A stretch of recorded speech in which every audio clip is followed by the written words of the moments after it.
Hi, Steve Garner and John Covington is with me today here at LTA Projects. We're going to show you how the 14-foot show tower works. This one's made for lifting very heavy weights 14 feet in the air. We already have the legs, just like the 7-footer. The legs are in place.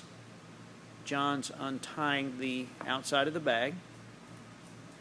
We're going to put weights on those legs. We're going to put real weights this time.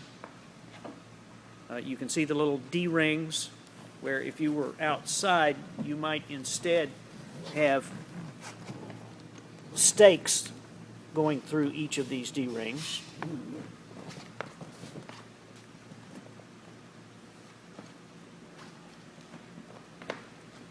Inside the bag, tower is the same. Make sure your rope is nice and loose, just like John did then. There you can see the metal plate that the camera attaches to. And lying there on the ground is the control rope. This is real important on normal tower operation. On the 7-footer, you don't need it. It's just too short. You can reach up there. But with this one, you want to control it up and down. John's putting a 50-pound sandbag on each leg. You're probably going to want at least 25 pounds on each leg.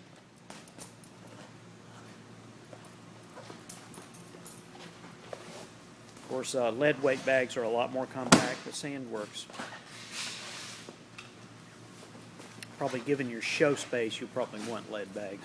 You can get 25-pound lead shot bags at gun supply places that sell accessories for black powder users. Okay, so we've got the cord out, and then what we're going to do is just pull out the control rope,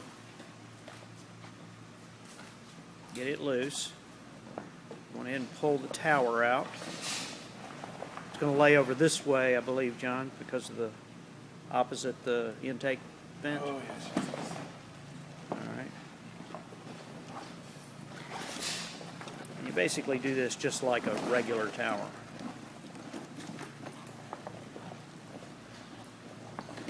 Try to get back where we can see this.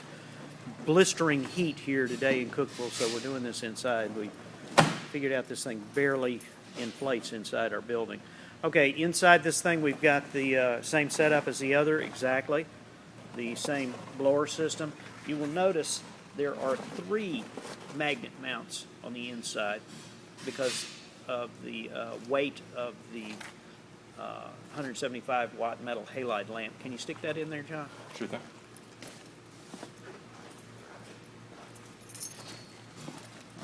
It's in a nice little bag too. Pretty compact light. This is a lot more efficient than the quartz halogen light like we use in the other one. Quartz halogen is very compact, but it uses a lot of power. It gets kind of hot. Position it so that the 3 magnets match up. Very sturdy in there. Again, white markings on the cords to match up your male to female side to plug in. But we're not actually going to have it in there when we inflate today. Getting ready to ship it out, so we'll leave it out. Okay, be sure that the zipper is closed. Nice little tug at the very end. Make sure your power cord's inside too. Little tug to make sure that zipper is all the way home at the end. And take a look at your zipper, make sure that it matched all the way down. Again, keep that zipper lubricated. Check to make sure your deflation valve is closed. And now you're ready to inflate. This one will probably take, I don't know, 5 seconds. how long? 45. 45 seconds. About like a 25-foot tower. And we're going to control this from the top using the control rope. You just hold down on the top. Now this baby is going to pull. This thing will lift a lot of weight. So if you need to, have somebody stand by to unplug it if it gets ahead of you on the pressure. Basically, this darn thing probably lifts a 60-pound kid up in the air. Okay, make sure the skirt is up and not kinked a little bit. And see, he's kind of standing it up a little bit there.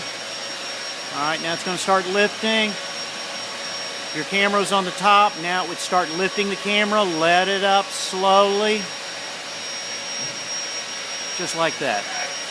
Perfect deployment.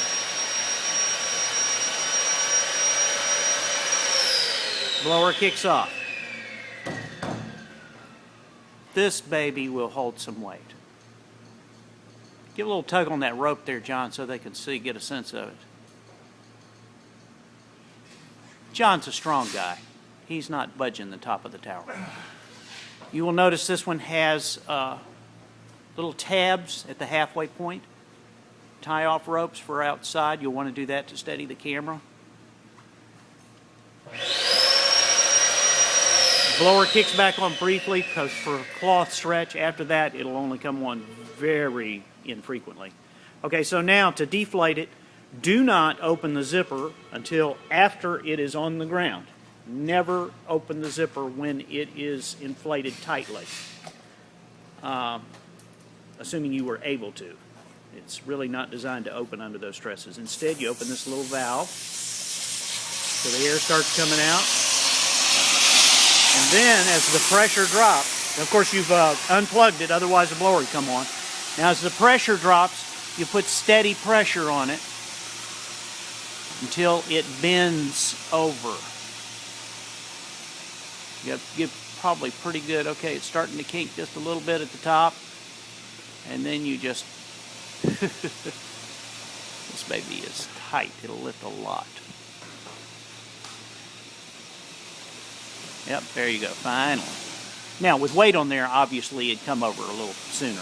We've got no payload on there. Can easily lift your 25, 30-pound camera package. As it deflates, now, you can probably open that valve a little greater. You want to make your deflation quicker. If you're really impatient, John just opened it a little more. And you just get your camera down into your hands all the way down to the ground. At this point, you could put the cap back on, pull your camera completely off.